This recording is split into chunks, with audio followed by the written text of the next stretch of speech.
Hermosuras, bienvenidos y bienvenidas a la segunda parte del caso de El Directo. Si aún no has visto la primera parte de este caso, te dejaré el link en la descripción para que puedas ir a verlo. Como siempre, invitarte a formar parte de tu canal. Si aún no estás suscrito, lo único que debes hacer es darle clic en el botón suscribir. Recuerda activar la campanita para no perderte ningún caso. Te dejo por aquí mis redes sociales y sin más que agregar, comenzamos. El Directo, segunda parte. Para el año 2002, Gustavo había tomado una decisión: ganarse la indulgencia del Estado. Se esforzó por interpretar el papel de un hombre renacido que odiaba la violencia y su antigua vida. Gustavo aseguraba que era un cambio honesto, real. Durante este tiempo estudió y se formó con la firme convicción de comenzar una nueva vida. Pasado un tiempo, el juez de menores creyó en esta faceta. Gustavo mencionaba que leía la Biblia esporádicamente, pero que su cambio no se debía a una fe en Dios, sino porque consideraba que pasó mucho tiempo sirviendo en las filas de la Mara y no obtuvo ningún premio. En cambio, querían ejecutarle. Una de las pruebas que él tomaba como fehaciente de este cambio fue que en un altercado dentro de Tonaca querían quitarle la vida. Él tenía un arma, pero se había prometido a sí mismo no volver a tomar la vida de nadie, así que únicamente los asustó para que se marcharan y no les hizo daño alguno. Jamás detonó esa arma contra ninguno ese día. Durante este periodo, Gustavo mencionó estar arrepentido de las cosas que había permitido que su pandilla hiciera y de otras más que él había hecho. El 21 de febrero del año 2002, a Gustavo se le daría una oportunidad de oro: cambiar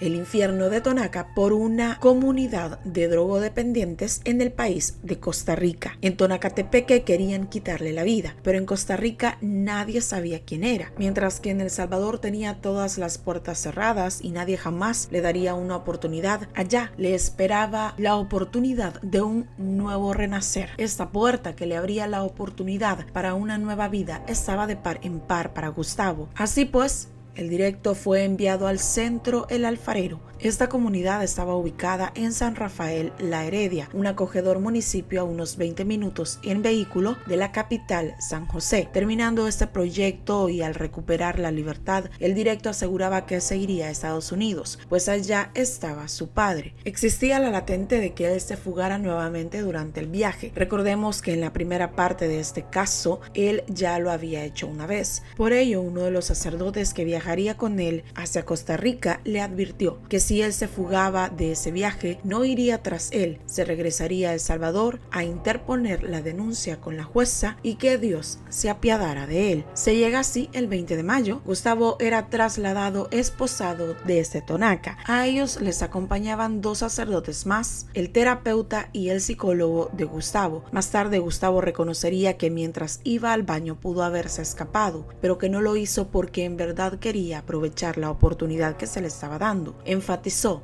yo quería cambiar. Por la noche, el 20 de mayo, llega a la comunidad El Alfarero. Nadie sabía de su pasado. Muchos internos le miraban con sorpresa, mas no con temor. El psicólogo de Gustavo asegura que durante este periodo, la sombra del Directo se desvaneció completamente. El Gustavo que conoció no se parecía a aquel que hace 3 años atrás le había arrebatado una botella de Coca-Cola para lanzarla a un grupo de pandilleros de la 18. Durante esta convivencia hablaron con más calma sobre su infancia, sus conflictos, sus problemas emocionales. De este acercamiento, el psicólogo concluyó que Gustavo tenía una enorme necesidad de afecto. Un esquema de rehabilitación personalizado de Gustavo incluía que no podía revelar bajo ninguna circunstancia quién era y mucho menos lo que había hecho en El Salvador. Gustavo también debía tener el número de casa y personal de su psicólogo por si tenía alguna crisis de ansiedad. Se cortó también la comunicación con su madre, Doralicia, pues esto generaba en Gustavo una gran ansiedad, pues tenía conflictos bastante severos con esta señora.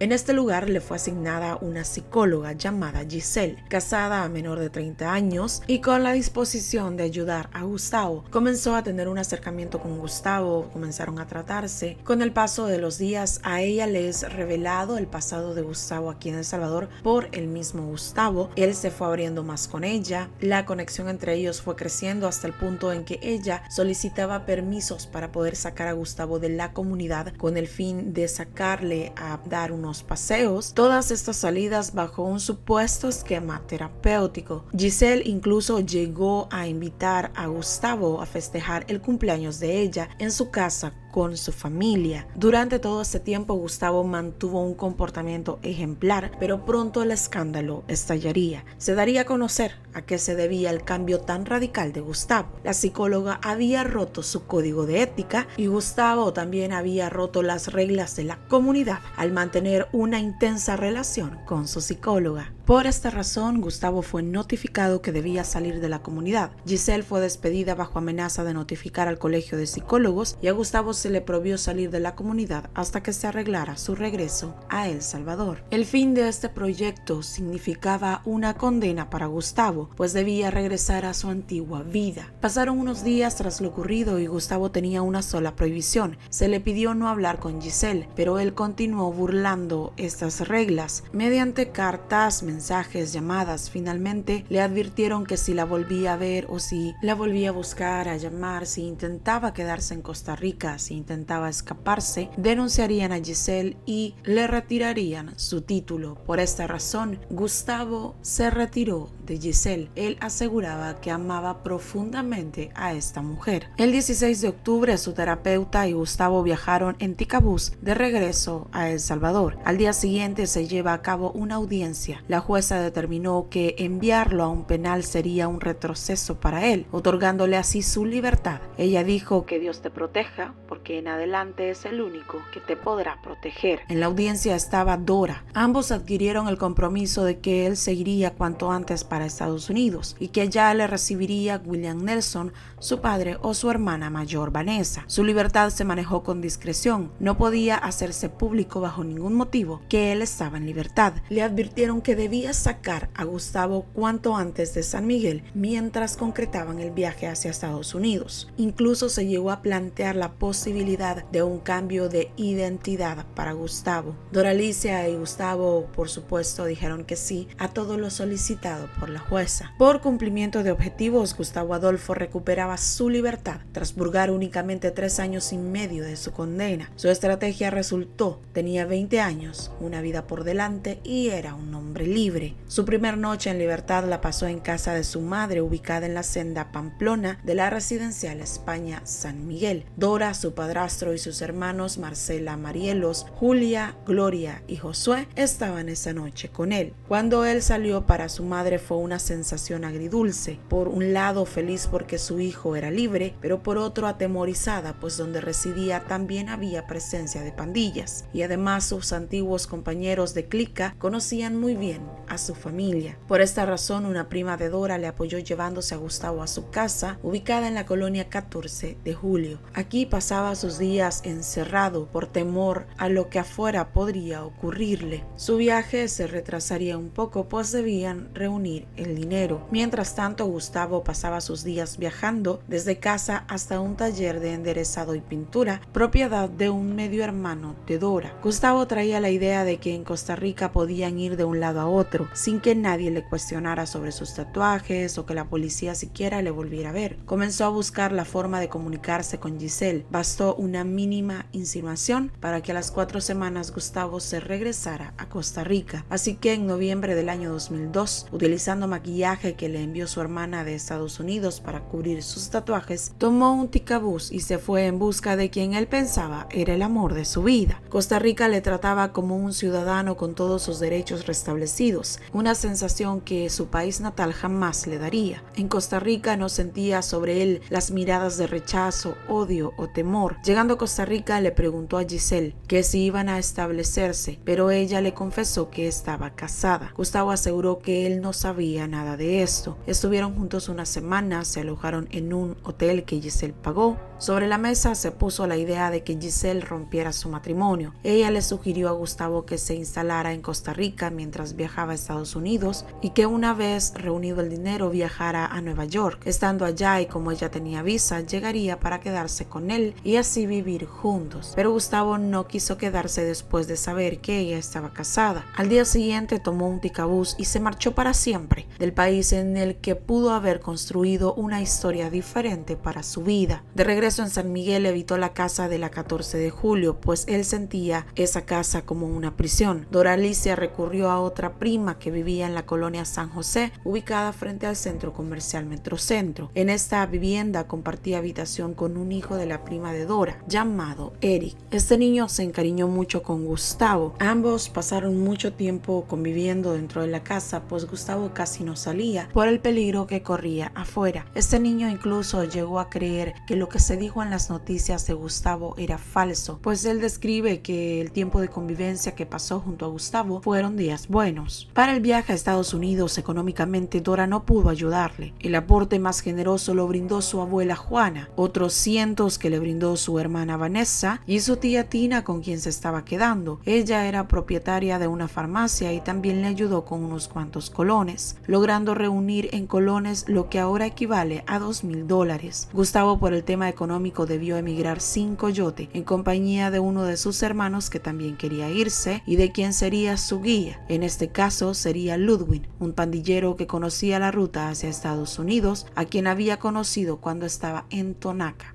Así es como Gustavo emprende su viaje. Ellos tomarían la Bestia para continuar su recorrido. Ya es conocido por muchos que la Bestia es el nombre que recibe el tren de carga que atraviesa México de sur a norte. Apenas llegaron para abordar este tren, se dieron cuenta que la zona era controlada por la MS. Decidieron esa noche no subirse al tren. Gustavo tenía miedo de ser atacado y no sobrevivir, pues del grupo era el único que tenía tatuajes, y aunque se los maquillaba, él tenía miedo, pues todo el sur de México estaba asediado por esta estructura y en cada parada que harían en adelante era territorio de ellos. Gustavo temía que tarde o temprano en una de estas paradas uno de ellos se diera cuenta. Desde su salida de Tonaca decidió no volver a tomar la vida de nadie, y Gustavo en su viaje portaba machete y un arma, inicialmente con la idea de asustar y ahuyentar, pero viendo el panorama que se aproximaba temía volver a derramar sangre.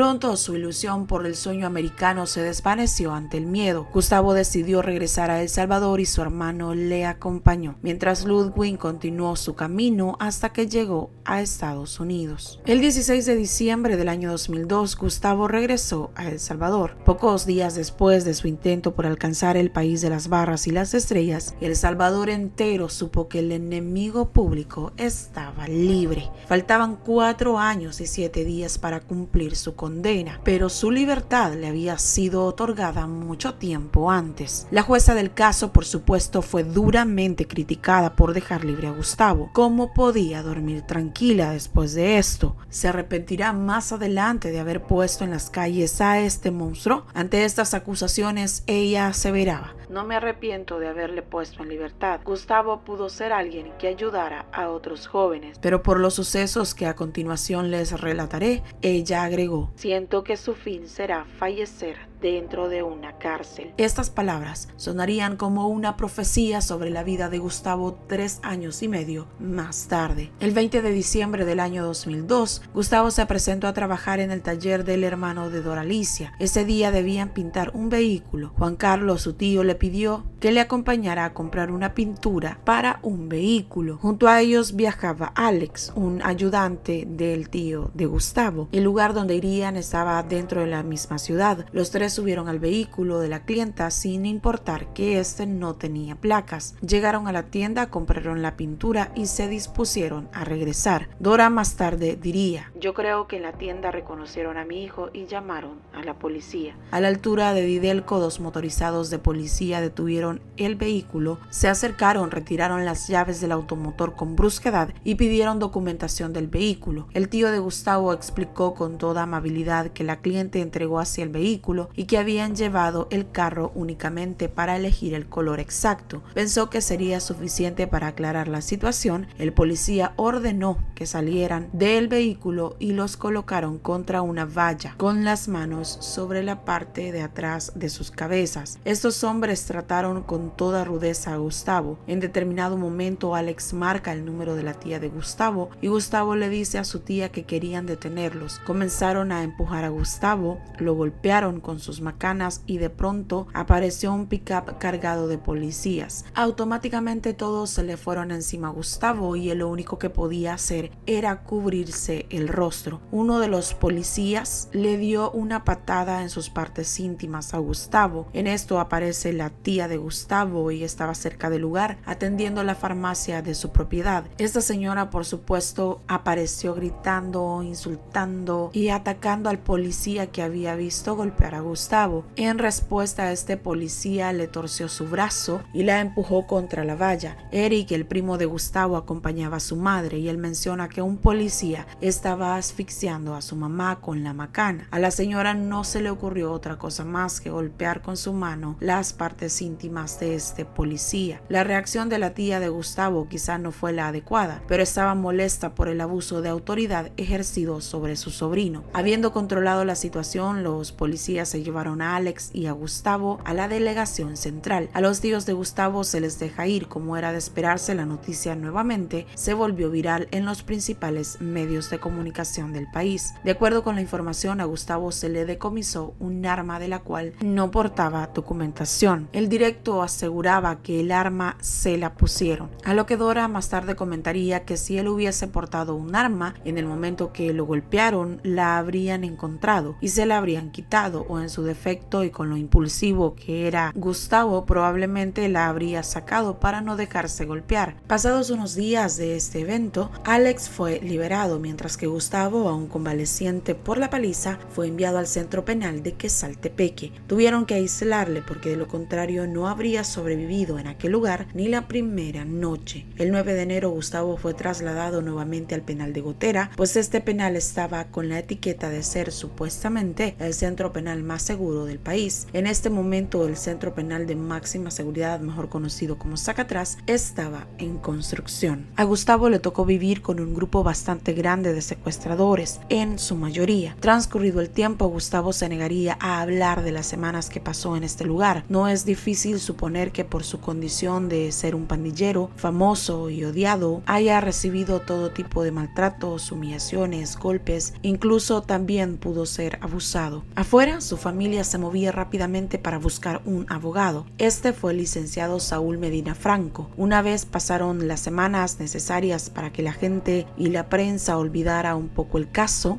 el abogado logró una libertad como medida sustitutiva a su detención, al menos mientras durara todo el proceso. Para ello, él debió pagar una fianza de $5,000. La abuela Juana nuevamente era la salvación para Gustavo. La señora hipotecó una casa que recién había adquirido en San Miguel. El 19 de marzo del año 2003, Gustavo era libre por segunda vez, o al menos mientras se llegaba a su juicio. Tras su salida, volvió a refugiarse en casa de su tía, pero tras su detención algo había cambiado. Ya la casa de su tía no era tan agradable, se sentía preso. Por ello, transcurridos unos días, regresó a la residencial España. Ahora Gustavo ya no toleraba tanto las cosas que antes de su detención sí toleraba. Comenzó a salir más, comenzó a fumar la plantita que ya todos conocemos, pero que no puedo mencionarles por aquí porque si no YouTube me puede censurar. Comenzó también a ingerir bastantes bebidas alcohólicas. Gustavo quizá había llegado al convencimiento que no valía la pena esforzarse por ser mejor, por cambiar. Después de todo, esforzarse tanto de nada le valió. De igual forma terminó encarcelado. Durante este periodo, Gustavo conoció a un joven llamado Omar. Doralicia facilitó esta amistad porque Omar había sido hijo de una ex compañera de estudios que había fallecido recientemente. Omar y Gustavo se hicieron amigos inseparables y pronto Gustavo conoció a la hermana de Omar, llamada Rosa. La sencillez de esta joven, su ingenuidad, conquistaron de inmediato a Gustavo. Inicialmente Rosa no se interesó por Gustavo. Hasta este momento ella no sabía que Gustavo era el directo. Pronto Gustavo comenzaría a enviarle poesías, dibujos, la acompañaba a salir de clases y entre halagos y cortejos pasaron semanas. En esta joven también tenía puesta su atención un pandillero de la clica Mirada Locos y vecino también de Rosa, quien residía en la colonia La Presa. nombrecita. Este hombre se llamaba Juan Alexander Ramírez Álvarez, alias el Lil Dreamer. La disputa por el amor y la atención de Rosa no pasó a mayores, pero a futuro esto tendría grandes consecuencias. Tras el fallecimiento de su madre, Rosa se había crecido en la casa de su abuela y de su tía. El lugar donde ellos vivían era territorio de la clica Mirada de Locos. Para protegerla de este ambiente, su familia le había criado en un ambiente de extrema sumisión. Transcurrió el tiempo y a los 18 años, Rosa comenzó a salir con Gustavo. Ella se enamoró de él y es aquí cuando recién se entera de que aquel hombre que le dedicaba palabras dulces y le abrazaba era el mismo demonio sanguinario que los medios de comunicación hicieron famoso. Inicialmente Rosa no le vio tatuajes, pues él se los maquillaba, hasta que un día, mientras ellos se encontraban en un parque, unos policías de civil se acercaron, tiraron al piso a Gustavo y le tomaron unas fotografías. Enseguida comenzaron a acusarle de ser el directo. Ese día lo esposaron y se lo llevaron a la delegación. Así es como Rosa se entera del pasado de Gustavo. Al salir de ahí buscó a Rosa para explicarle y para decirle que si ella decidía dejarlo, comprendería su decisión. Pero Rosa decidió no alejarse. El 11 de junio Gustavo se enfrentaba a su juicio, recibiendo 3 años de prisión por tenencia, aportación y conducción ilegal de arma en perjuicio de la paz pública. Según las investigaciones, este fue un juicio bastante injusto, pues hubieron muchas discrepancias que el tribunal no tomó en cuenta. El punto era conseguir la condena y sacarlo de las calles, sea como sea. Días después, este mismo tribunal le pondría nuevamente en libertad, pues le reemplazó su condena por trabajo público. Estos trabajos consistían en barrer la tercera brigada o limpiar la delegación de la PNC, y finalmente terminó ayudando en una iglesia evangélica. Aquella noche Gustavo le prometió a Rosa que jamás volvería a pisar una cárcel, pero Gustavo no contaba con que el expresidente Francisco Flores lanzaría su plan Mano Dura. Gustavo estaba en la sala de su casa viendo las noticias cuando el presidente daba una conferencia y colocan la fotografía de él mientras el presidente decía: delincuentes como este no deben estar en las calles, los tenemos que encerrar. Ese mismo día Gustavo tenía una patrulla fuera de su casa. El directo se encerró y llamó a su abogado. La noche del 16 de febrero del año 2004, alguien atentaría contra la humanidad de Gustavo. Lo ocurrido aún es un gran misterio. El directo asegura que le estaban esperando para atacarlo, pero su atacante, quien era también miembro de una estructura, asegura que el directo quería asaltarle. Gustavo recibió un tiro en su espalda, este salió por el pecho. Este atentado dejaría secuelas, pues el directo tenía su brazo izquierdo completamente dormido. No sentía sensación alguna en él. Para este momento Gustavo ya vivía con Rosa, quien ya tenía 7 meses de embarazo. Rosa prácticamente se vio obligada a irse a vivir con Gustavo, pues un día Gustavo se había plantado en casa de Rosa para pedir su mano y así poder prometerse en matrimonio con Rosa, a lo que la familia de Rosa respondería no. Esto creó una grieta imposible de cerrar entre Rosa y su familia, pues ese día hubo una acalorada discusión entre ellas. Por ello Rosa terminó yéndose de su casa y terminó alojada en la casa de la mamá del directo. Gustavo se había ganado el aprecio de algunas personas de la iglesia evangélica donde asistía. Uno de ellos era el empresario Saúl Flores Lazo, quien le ofreció un puesto de trabajo donde no ganaba mucho, pero con ello aportaba a la economía familiar. Tras el atentado que recibió, Gustavo decidió casarse con Rosa. Rosa y Gustavo se casaron cuando Gustavo aún se encontraba en el hospital recuperándose de su ataque. Rosa llegó a mencionar que fue una boda extraña, no hubo beso ni nada, únicamente firmaron los papeles y ya. La abogada que le casó era una compañera de Flores Lazo y por ello accedió a hacerles el favor.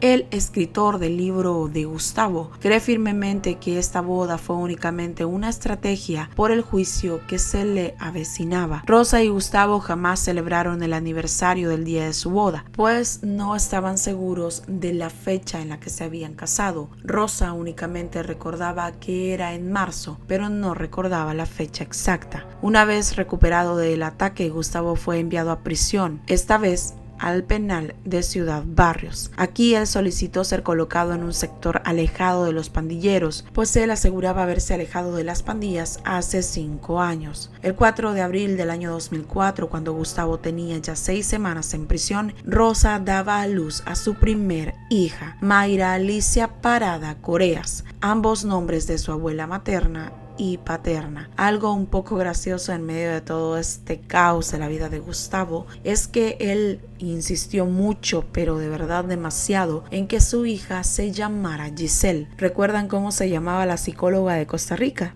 Bueno, he ahí el asunto, pero pues Rosa se negó, ignorando el porqué de su insistencia, y le nombró como su fallecida madre. Al principio Rosa vivió junto a Dora. Por esta época Gustavo quería que alguien le ayudara para sacar a su familia del país, pues él era consciente que el peligro era latente. No obstante, esto no se pudo concretar. Al finalizar el periodo de Francisco Flores y ya iniciado el periodo de Tony Saca, Gustavo fue trasladado al penal de Apanteos. En este lugar se daría cuenta que quien le atacó por la espalda había recuperado su libertad. Gustavo estaba convencido que a este joven le habían pagado para eliminarlo. ¿Quién? Una jueza, pero él se negó a revelar su nombre por temor a represalias. A Gustavo le condenaron a 8 años de cárcel por un supuesto intento de robo agravado de una cadena de oro. A esta condena se le sumaron 3 años más por haber roto las medidas sustitutivas que tenía en aquel momento. Un total de 11 largos años, perdiéndose la niñez de su hija. A Gustavo se le propuso regresar a la Mara. Él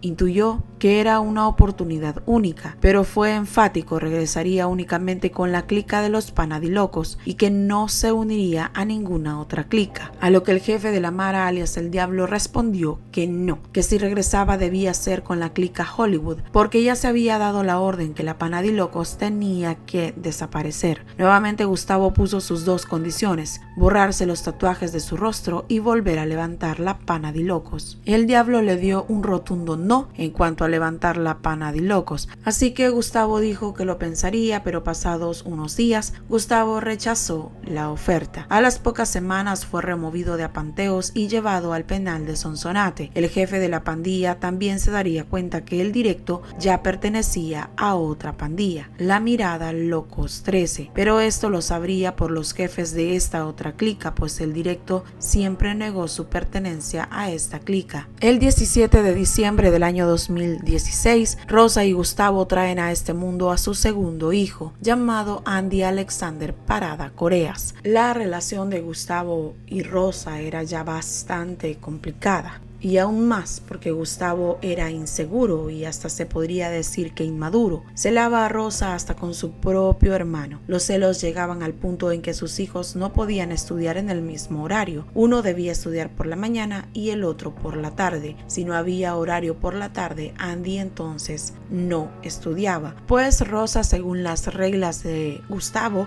no podía estar sola en casa. Cuando iba de visita al penal, Rosa no debía ver a nadie. Debía sentarse contra la pared sin ver a los lados y también evitar que los demás le vieran. Rosa recordó que en la colonia conoció a un joven que no era pandillero, pero que se juntaba con ellos. Este joven le platicaba cuando la veía y cometió el error de pedirle el número de Rosa a una amiga de ella. Ese mismo día, un amigo de Gustavo le llama a Rosa y le cuestiona sobre este joven, a lo que ella respondió que era una buena persona, que alguna vez habían cruzado algunas palabras, pero hasta ahí nada más. El hombre que estaba al teléfono únicamente le dijo que le iban a quitar los dientes y colgó. El joven en cuestión desapareció sin dejar rastro. Rosa estaba segura que a este joven le desaparecieron por haber hablado con ella. Rosa también cuenta que el directo le era infiel. A veces le pedía que no fuera a verle, que se quedara descansando, y le enviaba dinero para comprar películas o algo así, de modo que se quedara en casa. Un día, en lugar de obedecer, decidió ir a verlo y descubrió que había otra mujer con él. Pronto se dio cuenta que era un estilo de vida para él, que no era solo de un encuentro ocasional o una infidelidad, sino que este hombre era un promiscuo.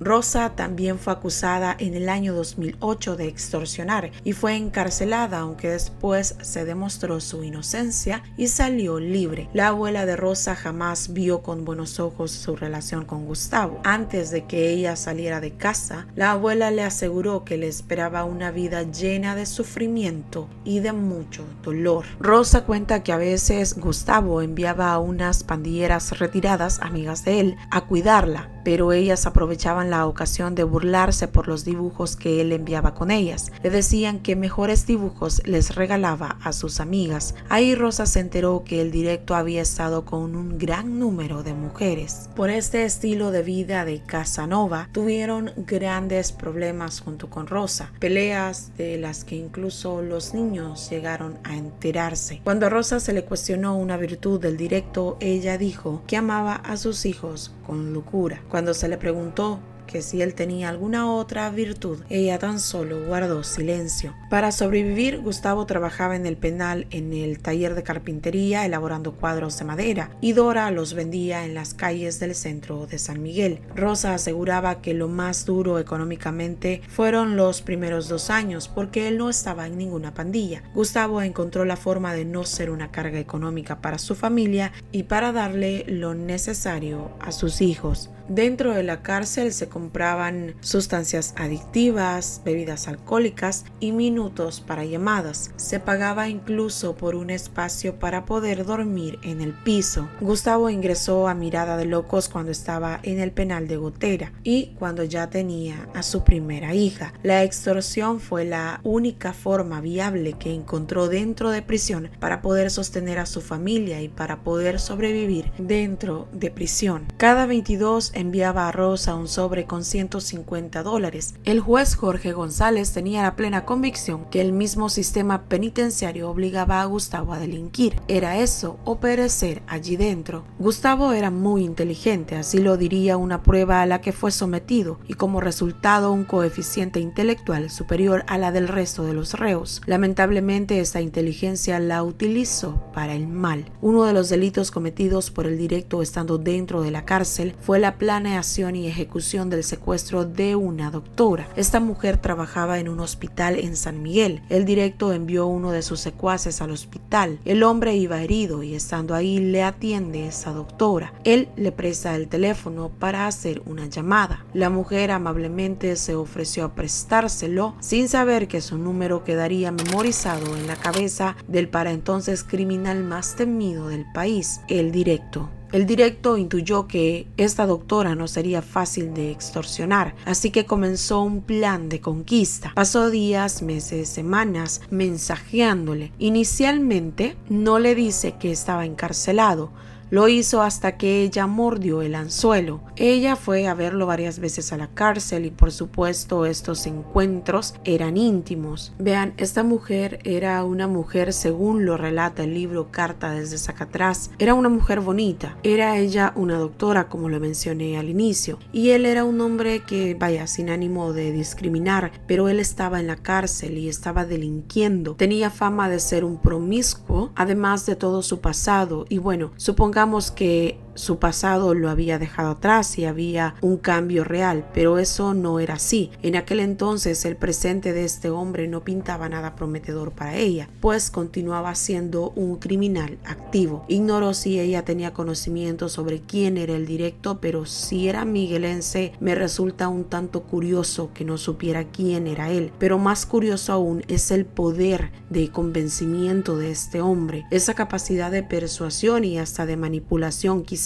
porque ella no era la primera que caía en esta lista. Iban licenciadas, jovencitas menores de edad, mujeres, de todo. Y bueno, para los gustos los colores, pero pues atractivo no era. Es increíble y me recuerda un poco al caso de Charles Manson, tal vez no en esa escala porque a él incluso debían rotarle los custodios varias veces al día porque su poder de convencimiento era una cosa insólita. Como dije anteriormente, quizá no en esa escala de persuasión, pero se le acercaba bastante. El punto es que el directo planeó secuestrar a esta mujer y solicitó solicitar un rescate a su familia y así lo hizo. Por este delito no fue condenado. La doctora se rehusó a reconocerlo cuando se le presentó entre una línea de reos para señalarle y acusarle. Quisiera creer que fue por temor, pues él conocía sus movimientos y los de su familia, y no por protegerle. Finalizado el periodo del expresidente Elías Antonio Saca, comienza el periodo de Mauricio Funes. Aquí, el directo contó que las cosas mejoraron en los penales. Podían comer pizza y tenían una tienda, no así como en años anteriores, que se quedaban únicamente con la comida del penal, que era ya de por sí bastante mala. Le permitían las visitas de los niños, permitían el ingreso de periódicos deportivos, también se les permitía ver televisión, sacaban a los reos más peligrosos de Sacatrás y los ponían en penales con menos reglas. Esto molestaba mucho a Gustavo, pues decía que para ser tomado en cuenta y ser trasladado tenía que quemar un microbús lleno de personas, porque de lo contrario no les permitían este traslado. Durante su estancia en este lugar, más o menos por el año 2012, el directo escribió una carta que compartió con el escritor Roberto Valencia. Esta carta, escrita de puño y letra de Gustavo, se encuentra plasmada en el libro que anteriormente les mencioné, Carta desde Sacatrás. El resumen de estas cartas: él era una víctima de la situación de la guerra, víctima de la falta de recursos de su familia, víctima de un padre que lo abandonó, víctima de su madre, víctima del sistema penitenciario, víctima de las calles, víctima de los que construyeron Sacatrás, víctima. Básicamente este es el resumen de esta carta. Por cierto, para todos aquellos que deseen adquirir este libro, en la descripción de este video voy a dejarles también el link donde yo pude comprar este libro. Para los que deseen adquirirlo en físico, creería que lo tienen disponible también, pero en lo personal yo lo adquirí en línea, lo siento más práctico y más cómodo. Es un libro de 367 páginas, pero para quienes nos gusta ese tipo de contenido, les aseguro resulta muy interesante. Literalmente me lo leí en 3 días. Es un libro bastante bueno, así es que se los recomiendo un montón. Continuando con el caso y en síntesis, prácticamente esta carta deja entrever que el directo era un resentido social, porque para este tipo de personas es más fácil tomar el papel de vengadores o justicieros que el cambiar su situación. Se quedó a victimizarse toda su vida creyendo merecer todo, pero jamás hizo nada por salir de esa situación en la que le tocó nacer. Continuó este mismo ciclo con sus hijos, pues aunque los veía esporádicamente, igual era un padre ausente, que por su misma situación no podía aportar lo necesario para ellos. Habían problemas en su hogar debido a su promiscuidad, y los niños lo sabían algunas cosas que su padre había hecho y lo que peligraba a su madre si contaban ciertas cosas, no necesariamente cosas malas, sino simplemente cosas que él no aprobara. Rosa repitió muchas veces durante su entrevista: ellos saben el padre que tienen. Llama la atención en cierto fragmento donde se quejaba porque solo podía ver a sus niños a través de un cristal, sin poder abrazarles, pero en todo este fragmento él nunca pensó en los padres de aquellas víctimas cuyos cuerpos él había dejado en aquellos pozos. A inicios del año 2013, Gustavo fue trasladado a Mariona. Desde ahí podía tener ya más controlada a Rosa. Le llamaba varias veces al día, la mantenía vigilada, pues para este entonces él era ya palabrero de la mirada locos. A Gustavo ni siquiera le gustaba que ella viese a su familia. ¿Recuerdan el dinero que les comenté que le enviaba mensualmente a Rosa? Lo hacía mediante otro miembro de la mirada, en un sobre bajo la orden expresa de no intercambiar ni una sola palabra con Rosa. De violar esta regla totalmente inquebrantable, este chico podría probablemente haber pagado con su vida su falta de obediencia a Gustavo. Rosa intuía que todo afuera funcionaba como si el directo tuviese una red de personas que hacía todo cuanto él mandaba. Desde adentro de la cárcel él manejaba extorsiones y decidía quién vivía y quién no. Rosa comentó que desde Sacatrás él salió diferente. Del Gustavo que Rosa conoció no quedaba rastro. El directo había renacido. Rosa llegó a un punto en el que quiso finalizar su relación con él, a lo que Gustavo respondió que podía tomar su camino, que esa era su decisión, pero que él podía quitarle la vida. Así que finalmente se resignó. Llevaba casi 10 años con él, pero aseguraba no conocer ni siquiera la mitad de lo que él en realidad era y tenía temor de descubrirlo. Rosa hacia sus últimos días vivía torturada, con miedo. Las palabras de su abuela se habían materializado en su vida. Vivía llena de dolor y sufrimiento. Todo en la relación comenzó a volverse tenso desde que Gustavo comenzó a sospechar algo. Mientras él estaba recluido en el penal de máxima seguridad de Zacatraz, el Lil Dreamer regresó a El Salvador. Recordemos que el directo era un hombre extremadamente inseguro, sumamente celoso, controlador y posesivo, pues tras su salida de Zacatraz y su traslado a Mariona, esto se intensificó. Aparte, el directo estaba perturbado por la llegada de este otro hombre. El Dreamer era un pandillero llamado Juan Alexander Ramírez Álvarez, uno de los palabreros más respetados de Mirada Locos. ¿Recuerdan al hombre que cortejaba a Rosa antes de comenzar su relación con el directo? Bueno, es este mismo hombre. Él se había marchado hacia Estados Unidos, pero tras cumplir una condena le deportaron y regresa a El Salvador. Este hombre comenzó a visitar a Rosa sin importarle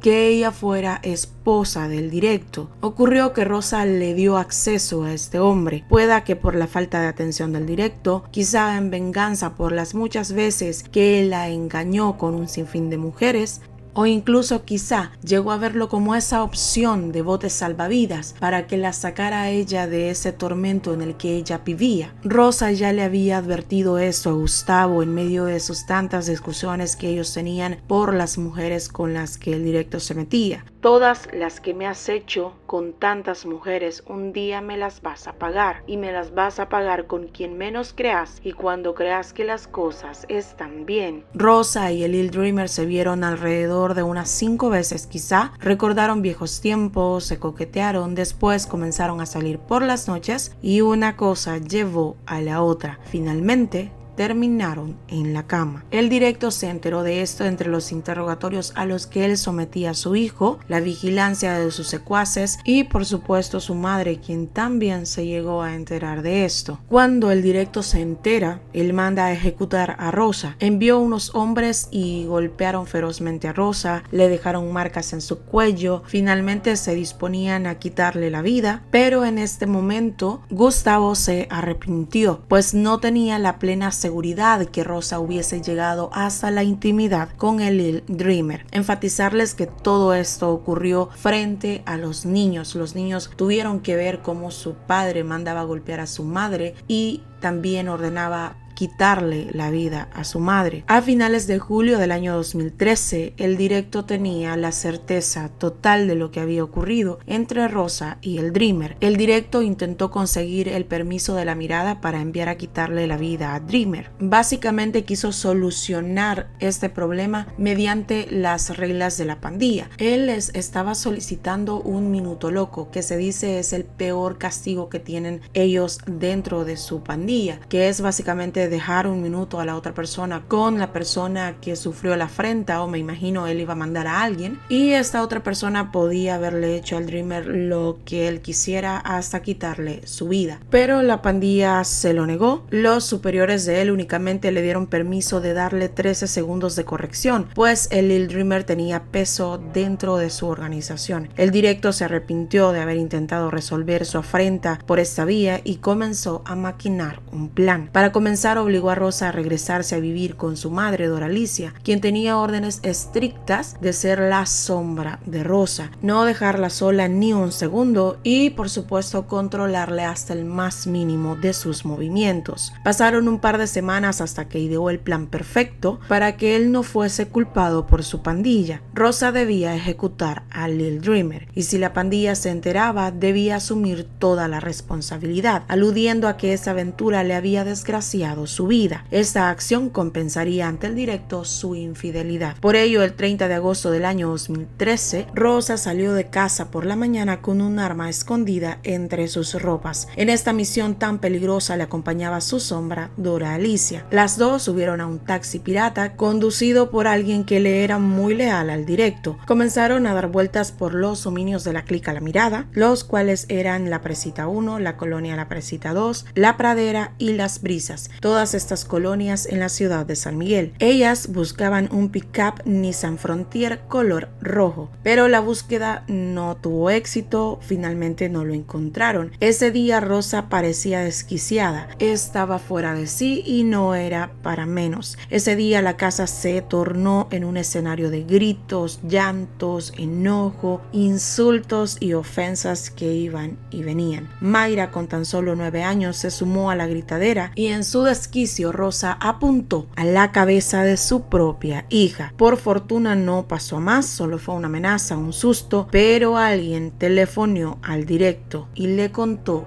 lo ocurrido. Rosa, arma, caño, cabeza, la Mayra. Fue el mensaje que recibió el directo.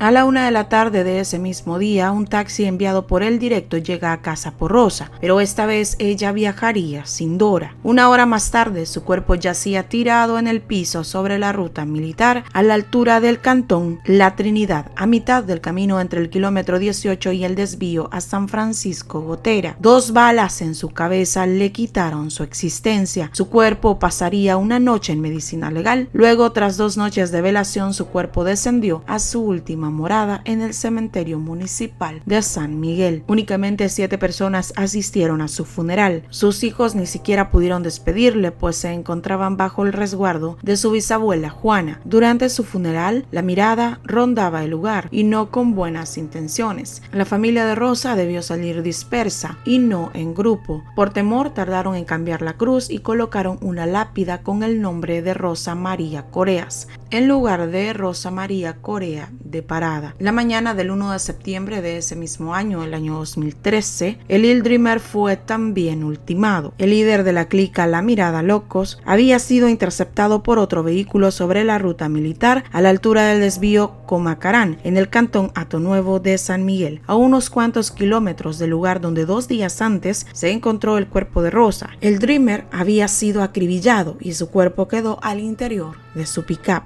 Para ese tiempo ya el directo había sido trasladado al penal de San Miguel. Desde aquí salió la orden para eliminar al Dreamer. Nadie tenía dudas. El directo había consumado su venganza. Pero este hombre, que había sido durante años muy sigiloso con sus crímenes, había cometido un grave error. La cárcel donde había sido trasladado estaba repleta de pandilleros pertenecientes a La Mirada. Y además, él mismo se había puesto en evidencia cuando intentó resolver la situación por la vía institucional de la pandilla. Medicina Legal no terminaba de recoger el cuerpo del Dreamer cuando la noticia de su deceso llegaba al penal. El directo estaba en su catre haciéndose un tatuaje en honor a los casi 10 años que vivió con Rosa. Este tatuaje le cubría la parte frontal del cuello y le llegaba hasta el mentón. Era una composición de múltiples puertas con un ángel alado, una rosa sostenida por una mano, la palabra RIP y una imagen de Rosa y de él juntos. Y es en este preciso instante en el que ingresa un grupo de miradas muy enfurecidos. Le dijeron: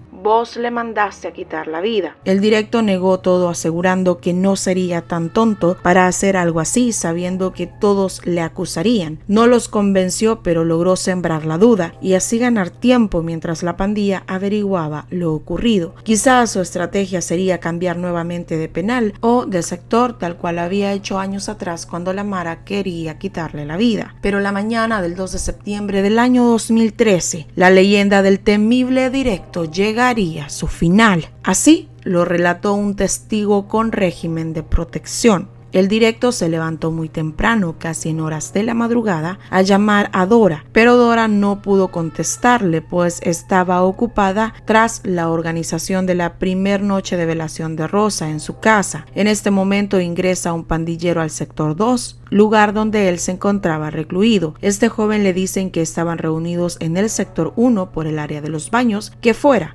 porque necesitaban hablar con él. El directo asistió al llamado, ingresó al lugar y saludó a todos. En aquella rueda de personas estaban 2 palabreros, otros pandilleros de alto rango y otros más de bajo rango. Había una columna y el directo apoyó su espalda en ella, de pie, vigilante, pero la decisión estaba tomada. Las palabras fueron pocas. Ubicados en los costados estaban alias el Ángel y alias el Ciprés. Tomaron los brazos del directo y se los llevaron hacia atrás contra la columna. El pecho del directo quedó al descubierto. Él comenzó a intentar moverse y forcejear con ellos inútilmente. Él gritaba: "Yo no fui. Yo no fui". En eso, los designados para la ejecución se acercan: el Spider, el Sparky, el Skipper y el Nightmare. "Spider, yo no fui", gritaba Gustavo. Spider clavó su primer ataque a la altura del corazón del directo. Esta sería tan solo la primera de muchas heridas. 6, 8, 10. El directo gritaba: "Perros, no me quiten la vida, yo no fui". Después se unieron el Sparky, el Skipper y Nightmare. Cada herida iba directa y certera a su corazón y a su cuello. Pasados unos minutos, el Ángel y el Ciprés le soltaron y su cuerpo se desplomó en el piso convulsionando. Siguieron hiriéndole y pateándole. En su dedo pulgar le hicieron por error una profunda herida. El forense contó 69 heridas punzocortantes. Le quitaron una cadena de oro, un teléfono Alcatel, varios chips telefónicos, $40. Todo esto ocurrió sin prisa, pues el Estado en ese tiempo no controlaba las cárceles. Finalmente arrastraron el cuerpo hasta un sector conocido como el Redondel. Durante este arrastre, el directo perdió uno de sus Reeboks negros que él calzaba. Mientras todo esto ocurría, Doralicia le regresa la llamada a su amado hijo, pero él nunca jamás podría responder ya a su llamado. El directo se rigió desde sus 17 años hasta sus 32 años por las leyes de la calle. Sus problemas los solucionaba con fuego, infringió las reglas de su pandilla y el máximo tribunal que él eligió le sentenció vida por vida. Mientras el directo estaba en medicina legal, Rosa era despedida. Por esta razón, Dora no pudo asistir a su funeral. El directo fue velado en la funeraria Guatemala de la ciudad de San Miguel. A su velación únicamente asistieron su madre y sus hermanas. Finalmente, su cuerpo fue llevado al cementerio, donde a su madre y a sus hermanas les custodiaban un centenar de policías. Al igual que en su velación, nadie más asistió a despedir su cuerpo camino hacia su última morada. A la madre y a las hermanas de Dora les fue otorgado el asilo político en Estados Unidos. Dora aún radica en aquel país. Su lucha con su hijo terminó y ahora solo le resta ver hacia adelante. Los hijos de Rosa y Gustavo quedaron en la orfandad casi al mismo tiempo. Hoy ellos tendrían entre 18 y 15 años. Por supuesto, se protege por completo con quién viven, dónde viven y qué fue de sus vidas. Pero esperemos todo para ellos haya cambiado y que todo lo ocurrido con el tiempo se haya tornado en pro de un futuro mejor. Finalmente, los pandilleros que aceptaron haber participado en la ejecución del directo recibieron 15 años de prisión. Milton Alexander Hernández Mezquita, Juan José Guevara Rodríguez alias Sparky y Moisés Ernesto Ajuria Escamilla alias el Skipper. Estos jóvenes purgaban ya penas entre 30 y 75 años por quitarle la vida a otras personas anteriormente. Bien, hermosuras, así llegamos al final de este caso. Como siempre, tremendamente agradecida con cada uno de ustedes por su fiel compañía. Nos vemos en un próximo caso.